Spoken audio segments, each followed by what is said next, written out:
안녕하십니까. 터놓고 말합시다의 아나운서 엄윤호입니다. 지난 3월 9일 대통령 선거 이후에 지역 정가는 6월 1일에 치러지는 민선 8기 지방선거 체제로 빠르게 전환하고 있습니다. 여야는 대선 승리 여부가 지방선거 판세를 결정할 거란 판단 아래 모든 관련 일정을 대선 이후로 미뤘죠. 자, 이제 지방선거까지 73일밖에 남지 않은 만큼 출마 선언과 개인 선거운동 또 공천 경쟁까지 발빠르게 진행될 것으로 보입니다. 특히나 국민의힘도 전북에서 입지가 확대된 만큼 보다 공격적인 전략을 구사할 것으로 전망이 되죠. 오늘 터놓고 말합시다에서는 대선 이후 전개되는 도내 지방선거 분위기와 공천 내용, 또 후보자 단일화 움직임과 주요 격전적의 선거 구도까지 함께 살펴보겠습니다. 오늘 방송은 사전 녹음 방송으로 진행하고 있습니다. 방송 당일의 정치적 상황과 달라질 수 있다는 점 양해해서 들어주시기 바라겠습니다. 유튜브에서 터놓고 말합시다를 검색하시면 실시간 보기와 다시 보기도 가능합니다. 많은 의견과 제보도 해주시길 바라겠습니다. 자, 그러면 토론에 들어가기 앞서 도민들은 대선 이후 전개되는 지방선거를 어떻게 바라보고 계신지, 주문할 사항은 무엇인지 김세별 리포터의 도민 인서트로 함께 들어보시죠.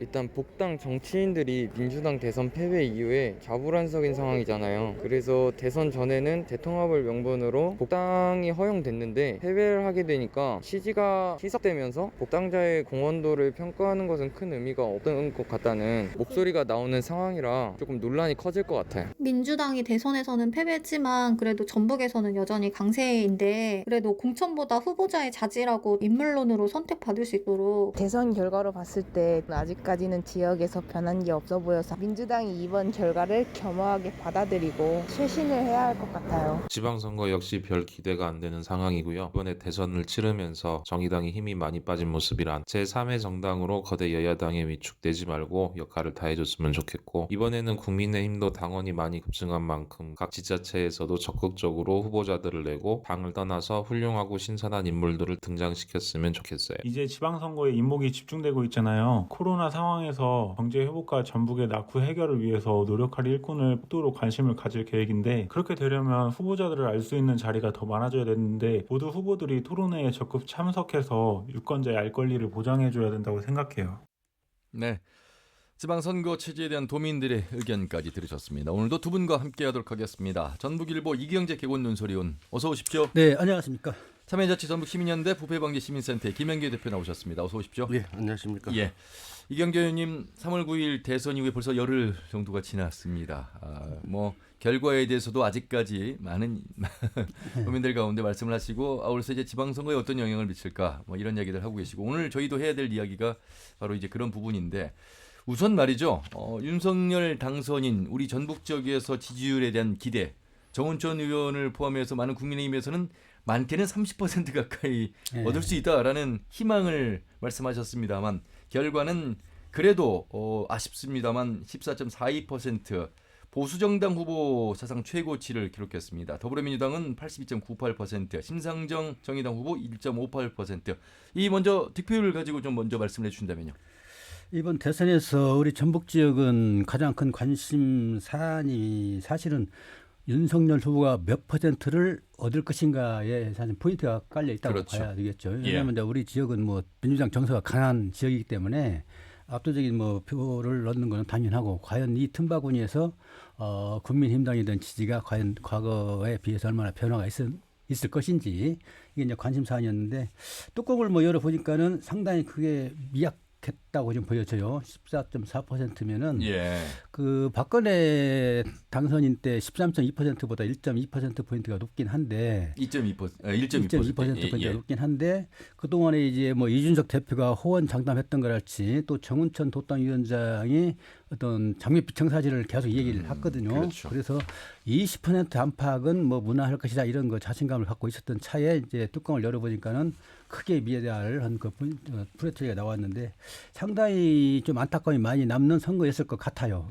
왜냐하면은 이재명 후보가 당선이 됐다고 한다면 별 문제가 없겠지만, 윤석열 후보가 당선이 됐기 때문에 국민의당 도당에서는 상당히 기대가 좀 컸고, 적어도 20% 안팎의 지지를 얻었다고 한다면은 순풍에 돛단 듯 전라국됐던 현안들을 끌어갈 동력이 확보된 걸로 보고 여러 가지 추진력을 가질 수 있을 텐데, 상당히 낙심하는 분위기가 역력했고요.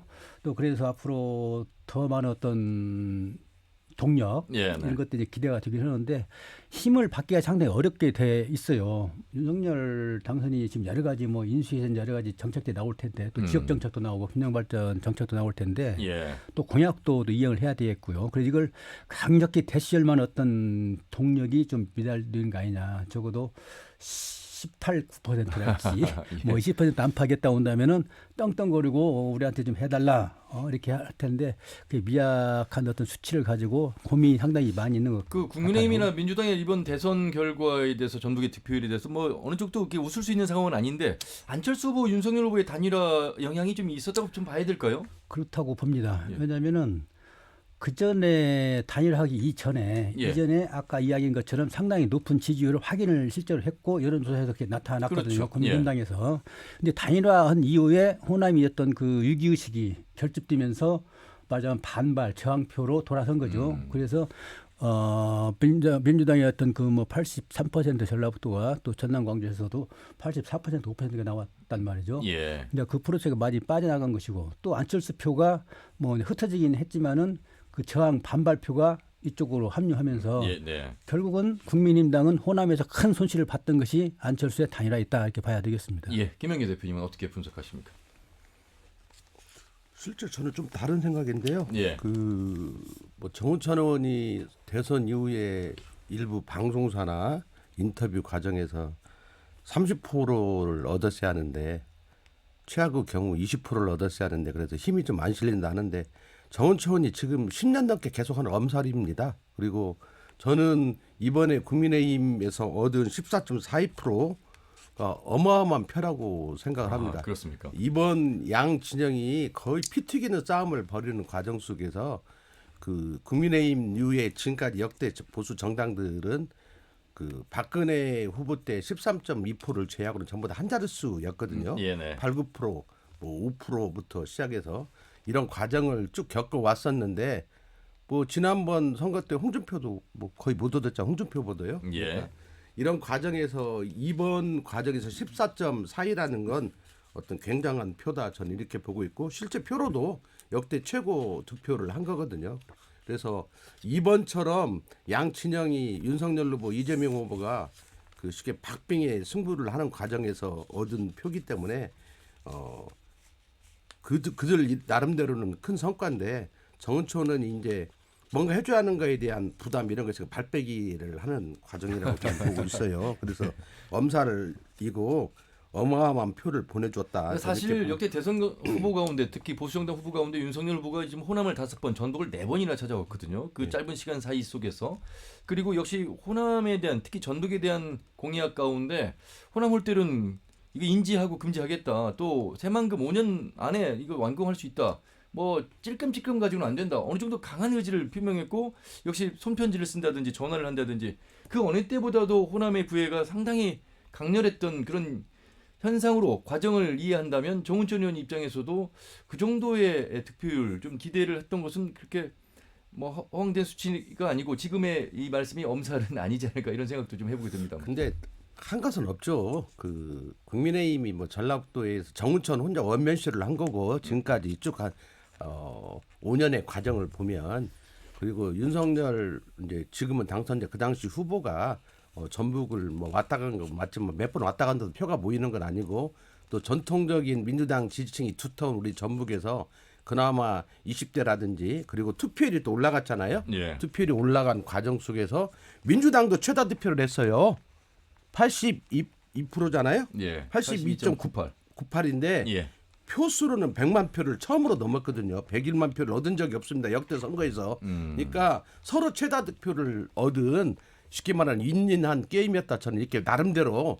그리고 그 국민의힘도 한 것도 없이 표를 너무 많이 얻으려고 하면 안 되죠. 다른 지역도 비교해 보면 그런 어떤 과정이 있는 거고 앞으로 또 그렇다고 해서 또 윤석열 후보 측에서 냈던 어떤 공약이나 이런 내용들이 또 새로운 건 거의 없거든요. 예. 실상 없고 그 기존에 해왔던 공약들을 대부분 베껴 쓰는 과정에 있었다고 보고 예. 또 그런 어떤 또 광주하고 또 비교되는 지점도 있어요. 광주하고 비교되는 지점도 있고 그래서 앞으로 과정 속에서 그 현재 어떤 전북에 있는 국민의힘 어떤 지지나 이런 것들을 올려면 지금까지 약속했던 내용들을 성실하게 수행하는 과정. 그렇죠. 그리고 그 우리 전북이 갖고 있는 3종 어떤 홀대로 소외론이 있잖아요. 또 예. 광주 전남이와의 관계 속에서 어떤 자꾸 지금 그쪽으로 공공기관도 이전해 가고 이런 과정 뭐 계속 축소되는 과정 속에 갖고 있는 어떤 소외감 이런 것들을 어떻게 어루만지고 극복시켜 주느냐에 따라서 현재의 이번에 얻은 지지율이 다음에는 더 확대될 수도 있고 아니면 더 축소될 수도 있는 거다 이렇게 생각을 하고 있습니다. 예. 두 정당 관련돼서 우리 지역 이야기를 좀 더 구체적으로 해보겠습니다. 사실 선거 과정 속에서 이영호 무소속 의원이 바로 이제 국민의힘으로 입당을 하지 않았습니까? 그 이후에 이제 조배숙 전 의원도 윤석열 후보를 지지를 했고 상당히 많은 이낙연 지지자들 가운데 국민의힘을 지지하는 또 전환하는 사태도 있었고 어쨌든 뭐 그런 결과 속에서 14.42%를 얻었다고 결론을 이제 내릴 수밖에 없는데 이용호 의원이 지금 인수위에 지금 합류를 했습니다. 이건 역시 우리 전북에서 보면 그래도 쌍발통의 정치를 여쳤던 정운천 의원의 말씀처럼 어느 정도 목소리를 전달할 수 있는 창구는 분명히 열렸다. 이렇게 좀 봐야 되겠습니다. 그렇습니다. 그 인수위가 지금 가동 중인데요. 이용호 남원 무소속 의원이 국민의힘당 입당하면서 상당히 중요한 포스트를 이제 차지했죠. 예. 그때 입당하면서 윤석열 후보하고 이제 단둘이 만나면서 여러 가지 얘기를 했고 그때 나온 이야기 중에 하나가 만약에 당선이 되면은 중용 그리고 아마 장관 자리까지 이야기가 된 걸로 저는 듣고 있는데 예. 그래서 이번에 인수위 출범시키면서 정무사법행정분과의 간사를 지금 맡겠단 말이죠. 그렇습니다. 사실 정무사법행정분과 간사는 엄청난 자리예요, 그게가. 그렇죠. 여기에서 바로 이제 간사들이 장관 가는 자리이기도 하고 예. 또 다른 업무 영역이 엄청나게 중요하고 넓단 말이죠. 그래서 이걸 이용호 의원한테 맡겠다는 거는 그만큼 신뢰를 했다는 얘기고 또 보건에 대한 그런 자리이기도 하고 그래서 앞으로가 윤석열 당선인이 대통령 됐을 때 장관 인사할 때 내각에 들어가냐 안 들어가냐 이것이 이제 관심 사안이고 예. 그렇게 됐을 때 전라북도 어떤 현안이랄지 이것도 힘을 좀 물론 이제 국가적인 일에 예. 다르긴 하지만 예. 전라북도 어떤 힘을 받는 어떤 동력으로 작용할 예. 것이다. 이경규 의원님 불편한 질문 한번 드려볼게요. 사실 남원 임실 순창의 총선 아주 박빙 아니었습니까? 네. 자 그런 가운데 무소속의 이용호 의원이 재선에 성공을 했습니다. 네. 자 그리고 선거 때도 마찬가지였고 계속 민주당 입당을 뭐 주장했고 하지만 되지 않고 결국 막판에서는 이제 국민의힘으로 갔습니다. 자 그런데 네. 그 이후에 김건영 전 의원을 비롯해서 198명이 전원 민주당으로 입당과 복당을 했단 말이죠. 네. 왜 민주당에서는 이용호 의원만을 네. 예, 복당을 시키지 않았을까? 결과적으로는 참 쓴 고배가 된 결과가 됐습니다. 사실은 좀 그 넓은 정치를 해서 이용호 의원도 좀 받아들여 가지고 예. 나중에 경선 통해서 이기면은 뭐 다 같은 당원이기 때문에 누군가 저 뭐 피해 없고 잘 나갈 수 있는데 민주당에서는 아마 그런 것 같아요. 국민의힘 대변인을 했습니다. 그 이용호 의원이 예. 안철수당 했을 때 국민의당. 그래서 민주당을 상당히 공격을 하고 또 대변인이라고 하는 자리는 어떤 진격은 그렇죠. 할수 있는 첫 번째 자리. 자리거든요. 그래서 상당히 많이 어떤 아픈 대목을 놓고 민주당을 공격을 했는데 그것이 이제 표면적인 이유로 당내에서 너무나 우리를 공격을 많이 했다. 아픈 대목을 많이 찌르고 그래서 이건 아니다 했고 두 번째는 남원 순창 임실에서 지역구를 둔 뭐 예컨대 이강래 의원이랄지 전 또 의원? 박기성 예. 위원장이랄지 예. 이런 분들이 중앙당에 대해서 엄청난 그 노비를 또 했습니다. 받아들이면 안 된다. 그래서 그런 것들이 쌓여가지고 결국은 이용호 의원이 복당이 불허가 됐는데 결국은 예. 이용호 의원 입장에서는 글쎄요 그리 국민힘당을 입당할 수밖에 없는 선택 여지가 없었지 그렇군요. 않는가. 예. 문을 몇 차례 놓고 했는데 열어주지 않았단 말이죠. 그래서 오히려 전라북도랄지 남원 순창 임실 이런 쪽에서 보면은 다양한 선택지가 있다는 측면에서 예, 더구나 예. 이제 어떤 동력을 확보할 수 있는 그런 정치인이 생겼다는 측면에서 오히려 바람직할 수도 있다고 저는 바로 이제 그 봐집니다. 지점입니다. 네. 김영기 대표님, 민주당이 대거 이제 다시 민주당으로 입당 복당을 하지 않았습니까? 전현직 뭐 의원들, 자치단체장, 뭐 기초 광역 의원들 바로 이 민주당을 지지하면서도 민주당의 어떤 쇄신, 혁신을 원하는 또 유권자들, 또 당원들이 많습니다. 다음 이제 지방선거로 바로 이어질 것이고 또 그다음 총선으로 이어질 텐데 이러한 부분에서 이 도내 안에서도 역시 전현직 기득권이 차지하고 있는 어떤 힘의 논리, 힘의 경쟁 이런 것들이 아직 엄청나게 존재하고 있구나 이런 것들을 좀 확인할 수 있었던 곳이 바로 남원 임실 순창의 사례가 아닐까 싶거든요. 이 관련해서 좀 말씀을 해주신다면요. 이번 대선 끝나고 지금 보여주고 있는 민주당의 모습을 보면 예, 현재 저 민주당이 대선에서 패배한 정당인데 의아할 정도로 그 변화가 없습니다. 아. 쉽게 말하면 당 대표하고 최기원만 사퇴했지. 예. 그 실제적으로 압도적인 원내 의석을 갖고 있으면서도 예. 이렇다 할 어떤 원내 활동을 못하고 왔거든요. 그래서 그런 모습들이 국민들한테도 엄청난 실망을 줬는데 예. 그 원내 사령탑 밖은 원내대표가 비대위원장을 맡았어요. 그래서 지금 예. 많은 뭐 갈등의 목소리가 예. 나오고 그리고 있습니다. 예. 정책위 의장은 또 친문 주류 김성환 의원을 시켰거든요. 예. 결국 비대위를 만들었는데 보니까 20대 30대 뭐 4명인가 넣은 걸로 끝났더라고요. 그리고 뭐 소장파 의원 좀 넣어놓고 이렇게 했는데 최근에 현상을 보면 단적으로 알고 있습니다. 최입에죠. 예. 그 광주 네, 문재인 정부에 에 대해서 이제 비대위원이 돼가지고 쓴소리를 좀 몇 군데에서 했더라고요. 예.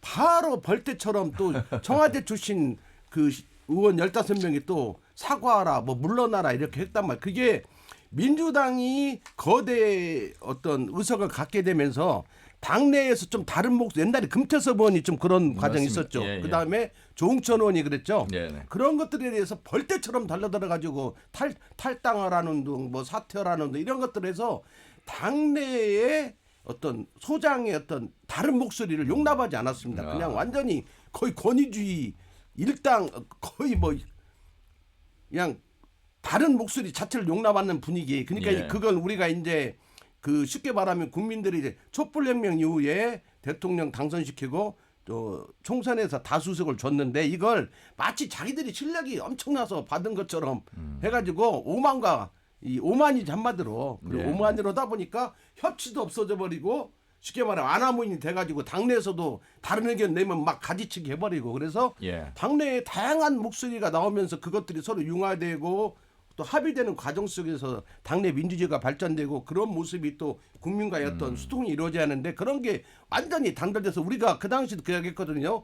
과거 열린우리당도 탄돌이라 해가지고 그 노무현 탄핵 예. 그 과정에서 어마어마하게 과반 이상의 의석을 댔는데 자기들끼리 싸우고 아무것도 못하고 끝나갖고 결국 정권 뺏겼잖아요. 예. 그런 우려를 이번에도 했었는데 위성정당까지 만들어갖고 거대 180에 가까운 여당을 만들었는데 그렇게 힘을 몰아준 국민들을 외면하고 거의 오만 속에서 지내다가 아무것도 못하고 맨날 남탓만 하고 예. 아무것도 못하고 하다가 여기까지 지금 알겠습니다. 왔는데 현재 모습에서도 쉽게 말하면 어떤 진짜 그 근소한 차이라고 하지만은요 한 가지가 분명한 건 지난번에 그 어떤 민주진영의 표를 합치면 70% 이상이에요.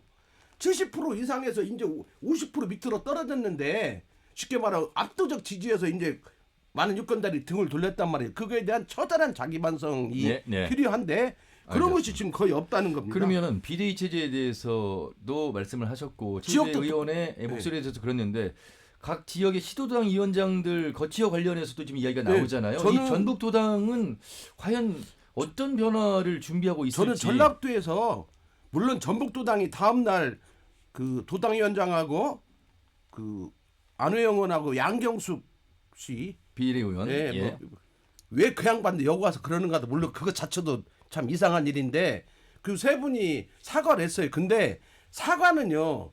쉽게 말하면 지금까지 역대 가장 많은 표를 줬단 말이에요. 82.98%고 표가 100만 표를 넘게 줬어요. 예. 그리고 이번에 호남에서 얻은 표를 다 치고 영남 합치면 20만 표밖에 차이가 나잖아요. 인구는 그쪽이 거의 500만이 많잖아요.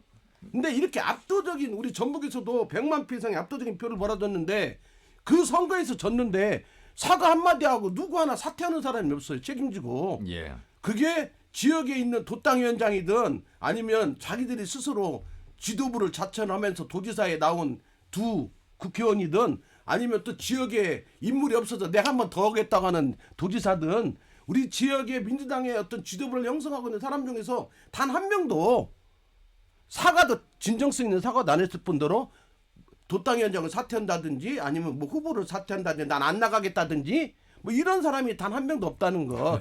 이게 지금 가장 어떻게 보면 한마디로 표현하면 현상 유지하겠다. 그건 민주당도 180석 있으니까 우리는 거뜬해. 사실 이런 사고방식이 아닌가 기도 싶거든요. 하고 도내에서 뭐 이 정도의 민주당 이재명 후보의 득표를 얻었기 때문에 할 만큼 열심히 아니 했다. 그걸 그 국회의원들이 뛰어서 찍어준 겁니까? 아 근데 민주당 중앙당에서는 그거 관련해서 공청을 해서 기여 평가하겠다고 하니까 평가는 결과도- 이제 않긴 했어요. 이미 아니, 그러니까 근거도 대선 없으니까. 전국에서는 그렇게 네. 말씀하지 않았습니까? 그래서 예비 후보 등록도 하지 말고 빨리 대선에 올인해라. 이게 이제 민주당이 민주당 현실이었기 때문에. 입장에서는요. 국민의힘이 14.42%인 거에 대해서 벽에다 지금 머리를 받아야죠.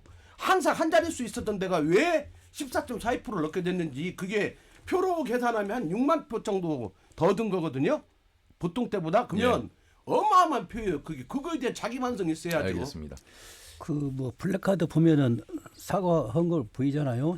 부족했습니다. 잘못했습니다. 그건 이재명 후보가 한 거죠. 감사합니다. 그런데 그건 이재명 후보가 이재명 후보가 한 거죠. 자기들은 왜 안냐 이거죠. 그리고 그 국회의원도 일부 국회의원들도 뭐 사과하고 그랬는데 이제 선거라고 그러는 거는 선거 지휘부에 있던 어떤 책임질 만한 사람들이 다 물러나야 되고 예. 아까 얘기한 것처럼 과거에는 다 그랬었죠. 예, 예. 그래서 다 이제 물러나고 새 어떤 비대위가 됐던 새 지도체제가 구축이 되는 그렇게 새로운 일신하는 모습을 보여줘야 하는데 그것을 깨끗하게 보여주지 못한 측면이 좀 안타까운 대목이 있고요. 예, 예. 또 앞으로 이제 지방선거가 있기 때문에 그 연속성 차원에서 막 그렇다고 보여지긴 한데 당내 지금 내부 분열, 개파 싸움, 또 지방선거 헤게모니 이것이 다 복잡히 얽혀져 있습니다. 그래서 이게 확 시원하게 지금 안 뚫려 있는 거예요. 예. 그래서 서로 이제 공격하는 측이나 수성을 나온 측이나 이런 그런 개파 싸움이랄지 지방선 헤게모니가 앞에 있기 때문에 선뜻 문 내려놓고 개원이 못 나가는 거죠. 그래서 이게 이제 민주당의 한계고 무엇이 잘못됐는지를 확실히 아는데 행동으로 나서 보여주지 못하는 게 민주당이에요. 지금까지. 바로 이제 그 어려움이 있을 대목입니다. 때. 예, 다 알고는 계시더라고요. 이게 뭐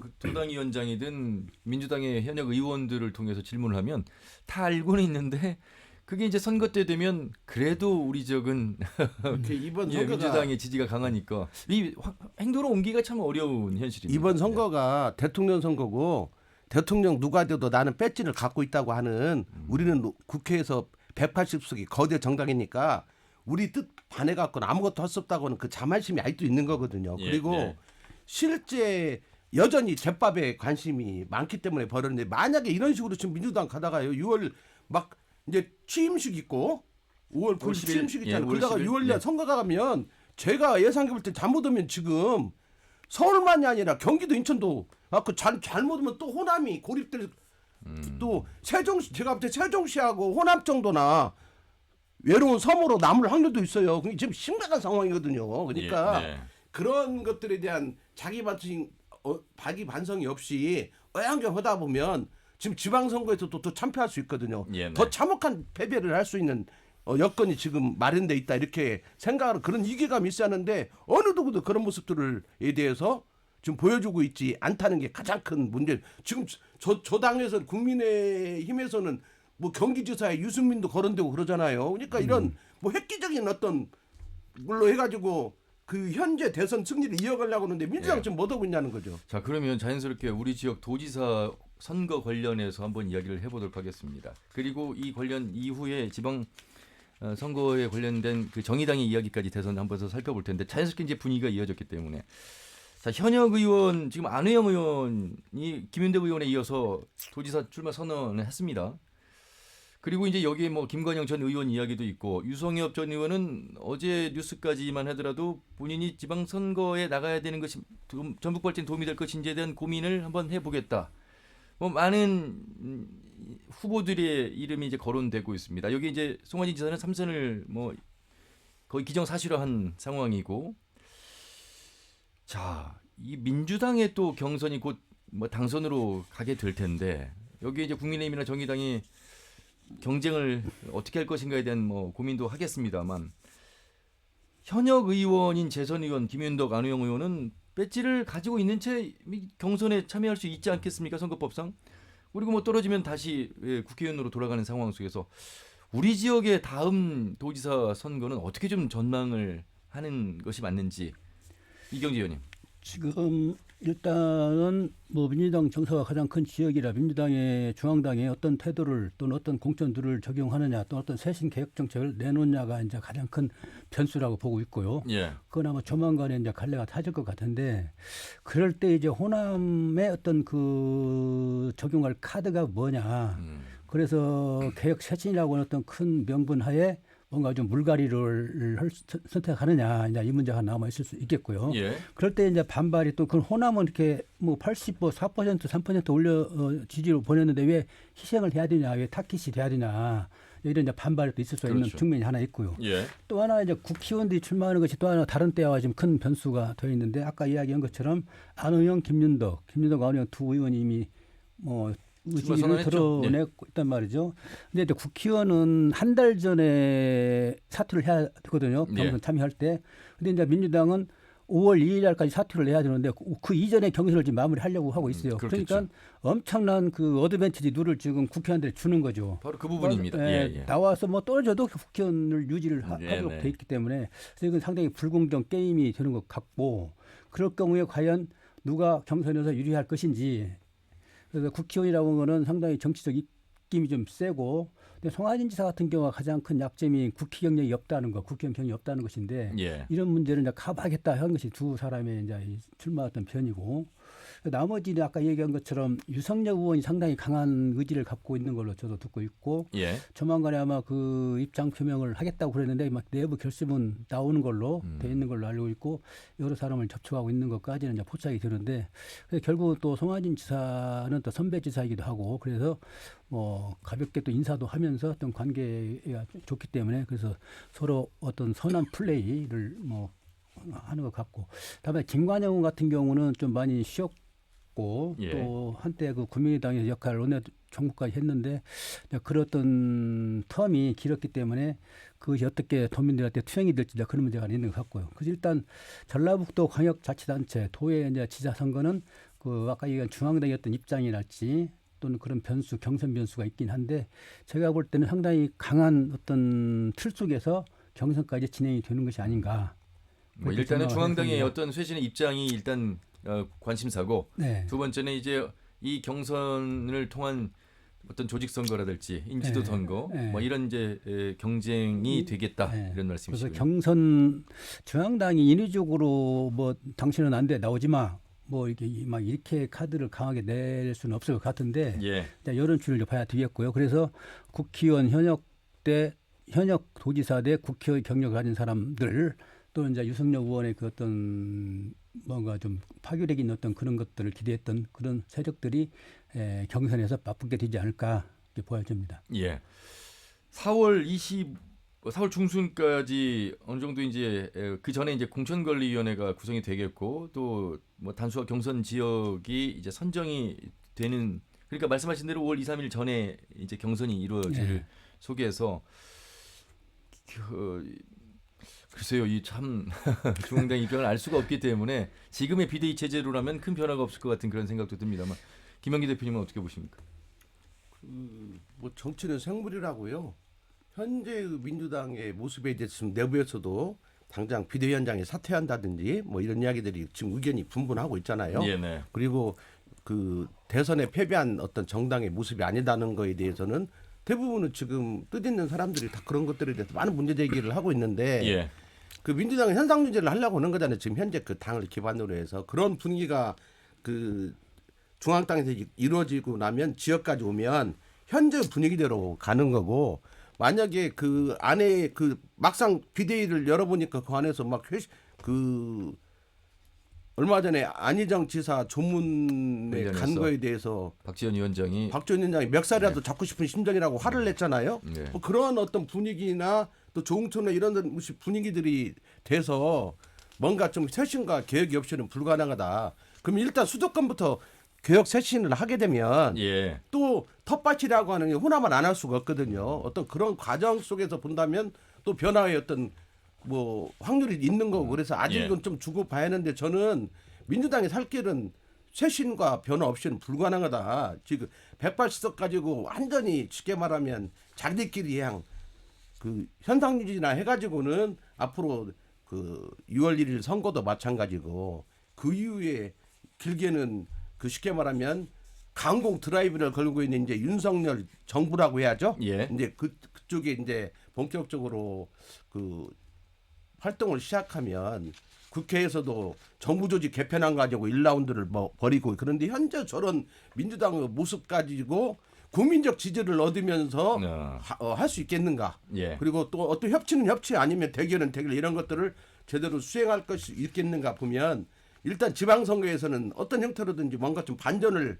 해야 하는데 지방선거에서 완패해버리면 국회에 아무리 의석이 많아도 힘을 잃거든요. 그러니까 또 2년 뒤에 자기들 선거 걱정해야 하고 이런 어떤 과정이 있기 때문에 저는 그 우리 지역의 입장에서 우리 지역이 뭐 절대 다수가 민주당이니까 민주당에 쇄신을 해야만 우리 전북처럼 거의 무한대로 표를 준 도민 유권자들이 지금 어마어마하게 상처를 받았단 말이죠. 왜냐하면 또 과거처럼 고립돼 있는 거에 대한 거 있는데 이런 것들에 대한 최소한의 위로와 상처를 보두면 않으려면 자기 뼈를 깎는 읍참마속의 어떤 내용을 보여주지 않고는 어떻게 다른 지역에서 지지를 얻어야 할까? 우리 전북에서만 얻으면 못 얻을 거예요.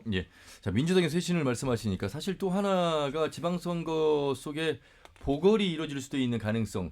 송영길 당대표 시절에 이상직, 윤미향, 박덕흠 세 의원에 대한 제명에 대한 이야기를 강하게 했는데 지금 이거 뭐 이제 물 건너가는 그런 상황인지 물론 대법원 판결도 남아 있긴 합니다만 그래서 이러한 이 민주당이 여러 가지 지금 쇄신을 해야 될 것들이 상당히 많고 중앙당 차원에서 쇄신과 더불어서 이제 시도당 위원장으로 내려왔을 때 전북의 지방선거 구도는 약간의 변수는 있을 수 있다 이런 말씀들을 해주신 것 같습니다.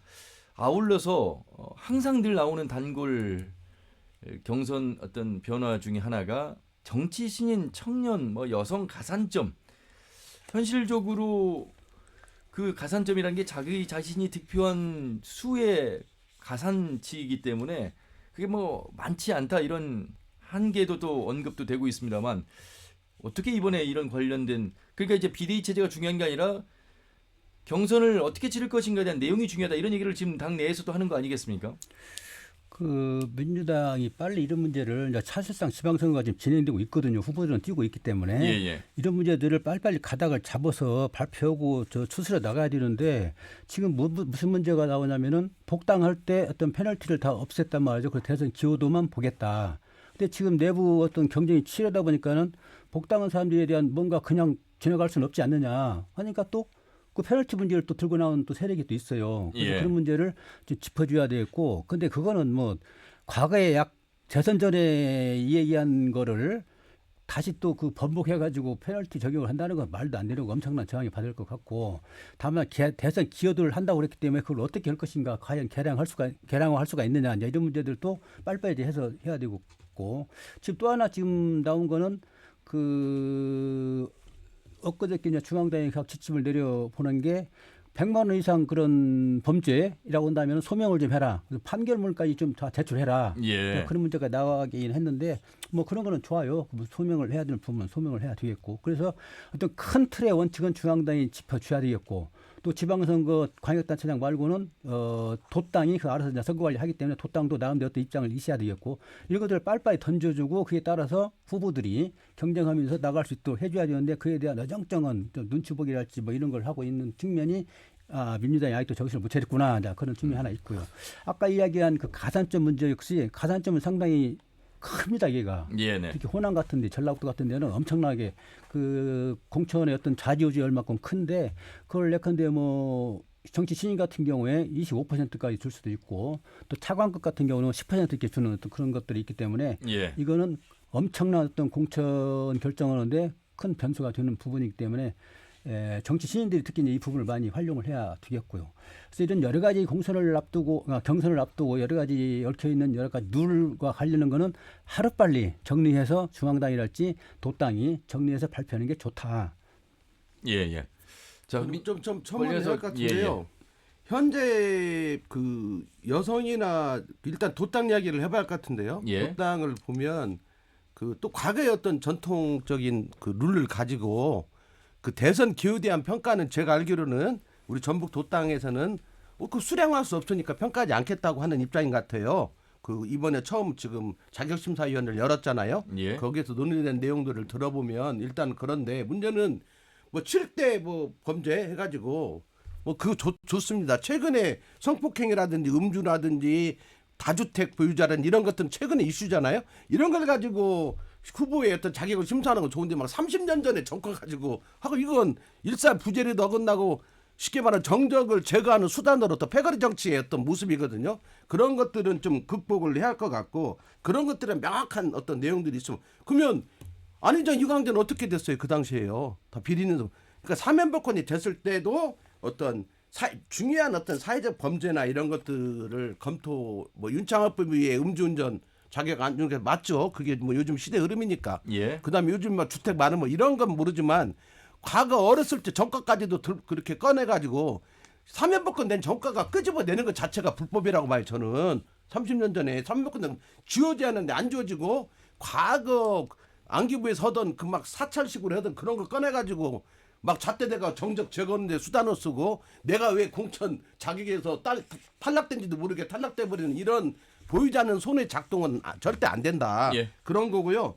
두 번째는 지금 과정에서 보면 그 실제 이런 정치신이나 여성 가산점은 저는 유용한 무기가 아니라는 겁니다. 왜냐하면 그 유력한 후보들한테 가산점 어마어마하게 커요. 기성 정치인들한테는. 예. 왜냐하면 내가 45% 얻었는데 한 20% 더해주면 50% 넘어야 다 공천을 받을 수 있게 되는데 정치 신인들이 25% 얻어가지고 쉽게 말하면 상대 후보하고 경쟁해서 이기려면 거의 45% 득표를 해야 하거든요. 네. 근데 정치 신인이나 신인 여성이 어떻게 공천에서 그 권리당원에서 얻겠습니까? 그래서 저는 민주당이 살아남으려면 저놈의 경선 카르텔 권리당원제도 없애고 꼭 필요한 데는 2대 우리 호남처럼 막 수십만이 움직이는 이런 데는 권리당원을 하면 안 됩니다. 왜냐하면 그런 제도가 있으면 절대 신인 여성은 그 터널을 뚫을 수가 없거든요. 그래서 아예 장벽이 쳐져 있는 거고 말이 좋아서 그렇지 그런 과정을 뚫어가지고 여론조사 권리당원을 해가지고 어떻게 신인들이 공천을 받습니까? 받을 수가 없거든요. 알겠습니다. 그러니까 다양한 방식 신인이나 여성은 전략 공천도 하고 그다음에 기성 정치인들은 경선도 하고 어디는 권리당원 이런 거 하지 않고 하고 그래서 이 당심하고 민심을 최대한 일치시키려고 하는 노력 예. 이런 것들이 우리처럼 이렇게 거의 다수가 민주당 분위기인 데서는 필요한 거고 당원 있는 경성다 이런 데는 또 다른 방식으로 해야겠죠. 그러니까 좀 일괄적으로 하지 말고 그렇게 해서 그 지역적 특성을 반영하는 경선 제도로 바뀌지 않으면 알겠습니다. 민주당이 새로운 어떤 수혈이나 이런 거 비대위원장에 젊은 20대 갖다 앉혀놓는다고 민주당이 바뀝니까? 비대위 끝나고 나면 아무것도 아닌데 그러니까 이제 그런 거 가지고는 절대 이루어질 수 없고 지금 당장 그 3분 국회의원이죠 탈당한 뭐 제명하겠다는 거 이상직 윤미향 박덕흠 의원. 예. 하겠습니까? 선거 끝났는데. 그러니까 이게 말만 꺼내갖고 하고 뭐 그다음에 다당제 이야기를 했잖아요. 다당제도 국회의원 소선거구제를 중대선거구로 바꿔야 다당제가 되는 거지. 지방의회 다당제 중대선거구제 한다고 해서 정당이 없는데 가능하겠습니까? 그러니까 그런 거에 대해 진정성을 가지려면 다당제를 하려면 국회의원 소선거구제를 중선거구제든 중대선거구제를 바꾸고 대통령도 결선투표제를 또 이번에 그래야 소수정당도 자기 의견을 끝까지 관철하고 합종연회하고 연합도 하고 연맹 뭐 이런 것도 하는 것이지 그렇지 않으면 지금처럼 항상 제3지대는 흡수돼 버려요. 예. 그리고 진보정당은 왕따당하고 그래서 이렇게 해갖고는 절대 다당제가 말 번지르 하면서 거짓말 그만하라 이거죠 저는. 예, 알겠습니다. 아이고 제가 옆에 있기도 제 귀가 아플 정도로요.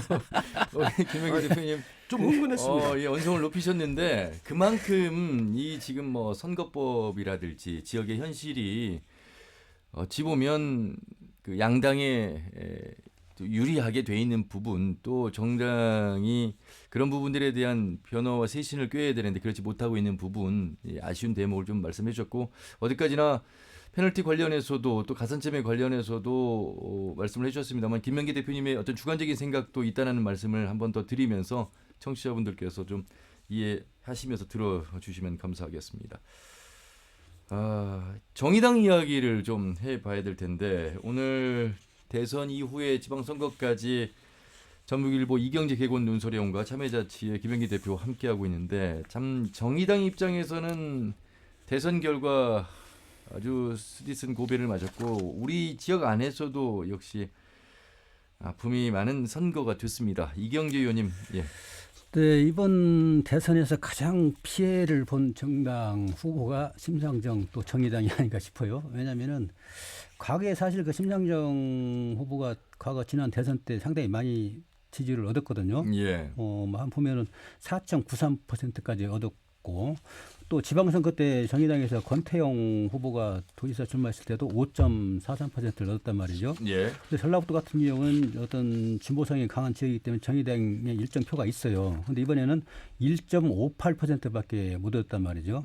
자, 이런 원인은 두 정당, 두 보수 국민의힘당하고 민주당하고 두 정당 간의 어떤 이념 진영 논리가 상당히 극심해졌고 또 나중에는 이제 서로 이 지지율이 육박하다 보니까 위기의식을 느낀 어떤 그런 진보 세력들이 민주당으로 많이 쏠린 그런 현상을 때문에 또 정의당이 피해를 본 희생양이 된 어떤 케이스가 있고 또 하나 이제 젠더 갈등이 또 심화되면서 젊은 여성들이 또 민주당에 많이 돌아선 어떤 그런 경우도 있고 네. 여러 가지 그래서 심상정 후보는 희생이 됐고 가장 많은 피해를 본 정당이 정의당인데 저는 이제 다시 한번 추스려 보면은 나가면은 또 복원력을 가질 수 있다고 봐요. 왜냐하면은 진보의 가치랄지 정의당이 추구하는 여러 가지 이제 정책들, 노동 정책이랄지 복지 정책이랄지 사회 정책 이런 것들이 앞으로 그 실현돼야 될 부분도 많이 있고 예. 많은 그 동의를 얻는 그런 가치들이 많이 있기 때문에 복원력을 확보해서 회복해서 빨리 제 자리를 추스려 나간다고 한다면은 과거와 같은 그런 여러 가지 그 여러 지지를 얻지 않을까 저는 이렇게 전망을 해 봅니다. 예, 특히 이제 정치적 약자라고 하는 측면에서는 그 법팀 역할을 지금까지 정의당이 해왔거든요. 네. 그래서 제 3지대로서 영역을 좀 구축했으면 하는 희망도 있습니다. 예, 김영기 대표님 간단하게 좀 짚어주시죠. 이 대통령제는 양당제를 이렇게 자꾸 취한되는 경향이 있잖아요. 대선이라고 하는 과정 때문에. 그래서 이 제3지대 정당이 참 뿌리를 내리기가 어렵고 그래서 실제 진짜 정치개혁으로 다당제가 어떤 중요한 의미를 갖는다고 평상시는 다 이야기를 하잖아요. 여야 정당 할 것 없이. 그렇죠. 근데 결정적인 순간에는 그걸 또 발을 빼버린단 말이죠. 그러니까 그런 다당제가 되려면 우리 한국 사회도 이제 국회의원 선거구제, 소선거구제를 최소한 중선거구제, 중대선거구제로 바꿔야만 실제 여러 정당들이 그 다양하게 국회에서 경쟁할 수 있고 또 그런 과정이 되면서 지역에까지 이렇게 뿌리를 내릴 수 있는 거 아닌가. 그리고 현재 정의당의 모습은 좀 뭔가 정의당도 좀 변화는 해야 할 것 같아요. 그 뭐냐면 그 본인들이 주장하는 게 아무리 옳다 하더라도 국민과 소통하지 않으면 안 되는 거고 그다음에 정의당을 지지했던 분들이 이번에 그 대선이 치열하게 붙으니까 특히 20대 여성, 30대 여성 이런 정의당의 두터운 지지층들이 결국 선거가 막판에는 민주당으로 다 많은 사람들이 그 시킨 표를 찍었다 댓글 같은 거 보면 많이 나와 있거든. 어쩔 수 없이 민주당 찍는다. 이런 이야기 나와 있는데 그런 것들을 극복하면서 뿌리를 내리는 과정 그리고 뭔가 정의당도 이제 좀 새로운 인물들을 많이 준비하지 않나. 그리고 제가 우리 지역에서 보면 가장 중요한 게 정의당이 지역 활동을 안 해요. 알 수가 없어요. 그 당사자들은 하는지 모르겠지만 우리 같은 NGO 있는 사람이 보더라도 정의당 일상적인 활동이 좀 없는 것 같고 현역 의원을 제외하고는 좀 활동을 알기가 좀 어려운 상황이죠. 그리고 너무 정의당은 준비한 상태에서 널뛰기를 합니다. 그건 뭐냐면 시의원 했던 사람이 갑자기 도연 나가고 시장 나가고 막 이렇게 해버리면 안 되거든요. 좀 그 시의원 한 사람은 좀 꾸준히 시의원하고 다음에 가능성이 높을 때 도의원이나 시장으로 나가야 좋은 거지. 마치 홍보 선전선동원을 목적으로 하는 것처럼 옛날에 그 누가 그 이정희가 박근혜 후보한테 당신 떨어뜨리러 나왔다. 선거는 당선을 목적으로 나와야지 홍보하기 위해서 나오고 이런 거 갖고는 안 되거든요. 그러니까 자기 급에 맞는 준비 정도에 맞는 선거 시의원 한 4번 5번 할 수 있죠. 알겠습니다. 이런 과정을 통해서 해야 하는데 얼마 전에 시의원 오신 분이 갑자기 막 시장 나오고 준비가 됐으면 상관이 없는데 그렇지 않으면 결국 정치 생명을 갉아먹고 그분은 그렇게 홍보 수단으로 전락해가지고 떨어지고 나면 뭐 됩니까? 그러니까 그런 문제들이 항상 정의당에 있는 문제인데 그런 것들이 아직도 극복이 안 되는 것 같아요. 예, 어떤 특정 인물에 대한 이야기는 아니라는 점을 한 번 더 말씀을 드리면서 조금 더 정의당에 대한 애정 속에서 준비가 된 가운데 선거를 위해서 좀 후보 활동을 좀 열심히 좀 뛰고 나서 그런 모습이 정의당에게도 필요하고 아울러서 이제 국민의당도 역시 인물 영입하는 데 있어서는 굉장히 어려움을 겪고 있어서 정의당이나 별반 다르지는 않을 것 같습니다. 그래도 이제 국민의힘은 대통령을 당선시킨 이 대선 결과에 힘을 받아서 그래도 지방선거를 좀 한번 치러보겠다. 정운천 도당위원장은 그래도 14.42% 아쉽지만 기초의원 몇 석은 거둘 수 있다. 이런 또 약간의 자신 없는 자신감을 보여주셨습니다. 이경재 의원님. 그 기초의원 몇 명 얻는 것 갖고 이제 만족하면 안 되고요. 예. 지금 이제 지방선거 앞두고 민주당은 후보들이 넘쳐나고 국민의힘당은 이제 인물난을 겪고 있단 말이죠. 뭐 지금 민주당이 이제 여러 많이 얘기를 했기 때문에 더 이상 할 건 없는 것 같고, 국민의힘당은 그 동안에 선거에서 많이 패배를 하다 보니까 조직도 뭐 다 죽어버렸고 인물도 사람도 키우지 못했고, 그래서 근근히 그냥 대선 치르고 총선 치르고 그냥 구색 갖추기 이제 해왔는데, 글쎄요, 이제 윤석열 당선인이 이제 이 집권을 하면은 뭐 국민힘당이 조금 탄력을 받을 수는 있겠지만은 예. 너무나 그 많은 세월이 조직 인물 다 이 추스르지 못했기 때문에 그 아마 재건하려면 상당히 많은 시간이 좀 걸릴 것 같고요. 이번 지방선거 역시 뭐 정우천 도당위원장이 기초의원 몇 석 그런 거 참 얼마나 초라합니까? 적어도 집권당이 되는데 그동안 인물을 좀 키우고 조직을 제대로 가동시켜 왔다고 한다면은 저 단체장 뭐 한두 석이랄지 또는 도의원이랄지 뭐 이런 걸 예. 다만 뭐 한 25%랄지 뭐 그게 내보내야 이러는데 지금 엄두를 못 내고 있거든요. 그래서 이런 문제는 앞으로 국민힘당이 가져야 하던 정치적인 숙제. 그래도 이용호 의원이 있고요. 정운천 비례의원이 있고 조배숙 전 의원도 지지를 했고 또 이 대선 속에서 전북 국민의힘 선대위원 체제가 아직 그 가동이 될 수 있는 밑바탕은 좀 돼 있는 거 아니겠습니까? 여기 또 청년 당원들이 상당히 많이 1,400명 이상 청년 당원 가입했던 이런 현상도 고무적으로 좀 봐야 되겠고. 저는 그 앞으로 국민힘당이 가야 할 길이 청년 정책을 강화하는 겁니다. 예. 그리고 어떻게 강화를 하느냐, 정책이랄지 공약이랄지 지역 현안 문제에 대해서 인터넷 정당을 추구하는 게 이 전라북도에서만큼은 그래서 결정이랄지 선정이랄지 또 인물 후보 결정이랄지 이런 것들을 인터넷으로 하는 거예요. 그래서 많은 예, 사람이 온라인상에서. 참여하고 거기서 예. 공론화 어떤 그런 과정을 거치면은 의견이 넓혀지지 않을까 싶은데요. 아까 이야기한 그 뭐 조배석 의원은 왜 또 그리 갔는지 모르겠는데 사실은 도지사에 대한 강력한 의지를 갖고 있었거든요. 과거부터. 예. 이번에 뭐 나올 것 같지는 않고 나와도 뭐 승산이 없는 어떤 게임이 될 것 같고. 이용호 같은 건 중앙에서 이제 일을 해야 되겠고요. 정원천 의원은 그 뭔가 좀 기대감을 갖고 정치의 어떤 발판을 좀 새롭게 하려고 하는 의욕이 있었는데 결과가 이제 이렇게 기대에 못 미치다 보니까 이제 주저앉는 그런 케이스가 된 것 같고, 그래서 앞으로 지방 선거도 상당히 어떤 한계 속에서 뭐 치러야 되지 않겠는가. 예. 알겠습니다. 김영기 대표님.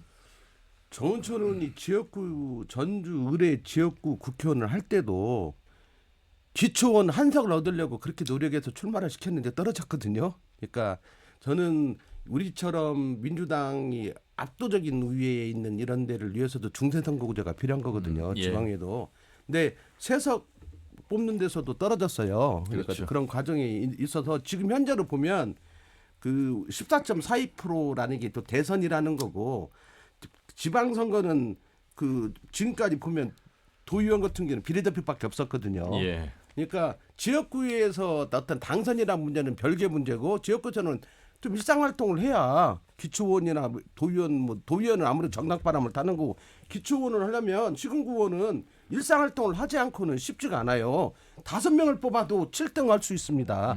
그러니까 그건 민주당류의 사람들이 다 돼버릴 수가 있어요. 예. 그러니까 그런 활동을 해야 한다는 겁니다. 그러는 것이 없는 조건에서는 진짜 기초원 몇 석 당선시키는 것도 쉬운 건 아니라고 보고, 그러니까 그 국민의힘도 어렵겠지만 그 일상적인 어떤 정당 활동을 해야 하거든요. 안 예. 했잖아요. 네네. 그러니까 알겠습니다. 정원천 혼자 원맨쇼하는 거지 안 했기 때문에 이용호 의원이 있다 하더라도 그 지역에서 한 명 당선시키는 것도 만만치 않을 거라고 봅니다. 예. 아직까지는 민주당의 정서가 강하기 때문에 힘들 것이다. 그래서 중대선거구제로 전환하지 않고서는 답이 없다. 이런 말씀을 해주셨습니다. 자, 이제 대선은 끝났습니다. 이제 70여일 남은 지방선거에 많은 도민들, 유권자분들 또 후보군들이 집중을 하게 될 텐데, 지방선거는 아시다시피 3선 연임 제한되는 곳이 있고요. 또 현역 불출마로 무주공선되는 지역이 있고, 아울러서 이제 민주당의 강세 속에서 무소속 단체장들과의 또 대결 구도, 그리고 국민의힘, 정의당의 후보군과 대결 구도, 또 그런 가운데 민주당 경선 과정 속에서 후보의 단일화 가득 뭐 여러 가지의 변수가 있습니다. 유권자 입장에서 이 대선을 치르시고 과연 지방선거는 일할 사람을 어떻게 뽑을 것인가에 대한 고민을 하시게 될 텐데 그런 면에서 그 유권자분들을 향해서 좀 조언을 마무리 말씀으로 좀 해주셔도 좋을 것 같습니다. 이경재 의원님. 네, 지방선거에 이제 카운트다운이 들어가 있는데요. 일단 우리 전라북도의 정서는 민주당 정서가 강한 지역이라 민주당이 책임이 크고 또 사람을 내세우거나 곡천할 때 정말로 엄격하게 심사해서 내보내야 될 것 같고요. 또 우리 이제 유권자들도 지역 살림을 챙기고 앞으로 열어가야 될 그런 사람들을 뽑는 거기 때문에 그 방관자적인 어떤 입장에서 벗어나가지고 누가 어떤 역량이 있는지 또 누가 소통을 좀 더 잘하는지 우리 지역을 어떻게 디자인을 해나가는 것인지 정책도 좀 꼼꼼히 쳐다보고요. 이 정치인들이 발언하는 어떤 메시지도 찬찬히 들여다보는 어떤 그런 어떻게 보면 이게 의무입니다. 이걸 해야 나중에 비판도 하고 신랄하게 할 수도 있지 않겠습니까? 근데 이제 일반 유권자들은 거의 지방선거에 지금 관심이 없어요. 그리고 그냥 그놈이 그놈 아니냐 실제로. 그렇게 얘기하고 많은데 왜냐하면 그레이드가 좀 떨어지는 측면도 사실 있긴 있거든요. 걸출한 인물들이 나와가지고 뭔가 좀 경쟁하면서 지역의 어떤 그 확 바꾸는 어떤 그런 프로그램 같은 것도 있어야 되는데 그런 것도 없는 거 보면은 그놈이 그놈이다 하는데 사실은 그놈이 그놈이다 하고 방관적인 자세를 취하면은 그놈이 되는 겁니다. 아니 너무 많이 그래서 그 사람이 그 사람이다라고 이렇게 좀 그래서 비판을 하되 비판할 자격을 가지려면은 꼼꼼히 들여다보고 평가하고 역량이 있는지 소통을 하고 있는지 머릿속에 무엇이 담겨 있는지 도덕적 어떤 그런 거는 괜찮아 있는지 이런 거 꼼꼼히 살필 때 비판도 가능하다 그런 측면에서 앞으로 좀 눈여겨 보시라 이런 주문을 드리고 싶습니다. 이번 대선 결과를 놓고 보더라도 물론 이재명 후보가 이제 뭐 경북 출신이긴 합니다만 그래도 호남보다는 영남에서의 대선 어떤 득표율 현황을 보면 좀 더 지지가 그래도 양분되는 듯한 느낌을 받았는데 호남은 80%가 넘는 일방적인 어떤 지지로 이제 끝나게 됐단 말이죠.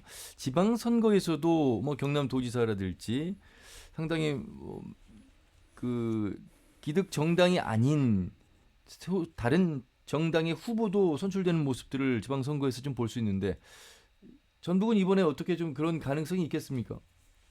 전북은 현재 단체장 중에서 기초는요. 예. 무소속 단체장이 지금 3분이 계시잖아요. 예. 무주, 고창, 임실, 임실, 무주. 고창. 예. 그러니까 여기는 그 민주당 공천 여부 상관없이 그 공천보다도 단체장 같은 경우 집행부를 책임지는 단체장 같은 경우는 단체장이 경쟁력이거든요. 예. 그래서 일 잘한 어떤 단체장들은 그 자체로 경쟁력을 갖기 때문에 민주당 공천자하고 충분히 경쟁이 가능하다고 봅니다. 예. 문제는 거기는 뭐 그렇다고 치고 나머지는 거의 공천받은 사람이 되잖아요. 그래서 민주당이 공천받는 사람이 되는 이 구조이기 때문에 이 공천 과정이 진짜 중요한데 가장 중요한 거 저는 그 뭐냐면 충성도를 하지 말고 제발 그다음에 그 경선 권리당원 경선 카르텔로 왜 그 토우들 연합체처럼 해가지고 이 공천자를 정하면 결국 불행한 건 도민들이거든요. 우리가 그런 데서 한 4년 8년 12년 지내고 나서 법 봐보세요. 뭐 된 것이 있는가. 인구는 계속 줄고 있고 산업은 더 정치하고 자꾸 사회는 고령화되고 점점 그 도시 비중은 줄어들고 이렇게 해가지고는 안 된다는 거죠. 그래서 진짜 능력 있는 사람, 일 잘하는 우리 전북한테는 지금 그런 사람들이 필요합니다. 그거 알겠습니다. 광역 기초할 것 없이 이제는 그 뭐냐면 제발 좀 열정을 가지고 발바닥에 땀나도록 뛰면서 도민을 위해서 뛸 수 있는 사람 이런 사람들을 공천을 많이 받을 수 있는 제도도 만들고 또 그런 사람들이 밀어주고 유권자인 도민들도 그런 사람을 지지해야지 이상한 사람 뽑아놓고 능력 없는 사람 뽑아놓고 왜 우리는 이 모양이냐고 백날 한탄 해봤자 바뀌는 거 없거든요. 알겠습니다. 자 여러분 대선은 뭐 구도 전국 속에서 선거가 치러졌습니다만 지방선거는 정말 우리 지역 내 지역을 위해서 일할 수 있는 능력과 자질 공약을 좀 보시면서 판단하시길 바란다는 김영기 대표님 이경재 의원님의 말씀으로 정리하도록 하겠습니다. 두 분 말씀 잘 들었습니다. 고맙습니다. 네, 감사합니다. 전북일보 이경재 개건논술위원 참여자치 전북시민연대 김영기 대표와 함께했습니다. 터놓고 말합시다는 다음 주 1일 오후 5시 5분에 인사드리겠습니다. 함윤우였습니다. 고맙습니다.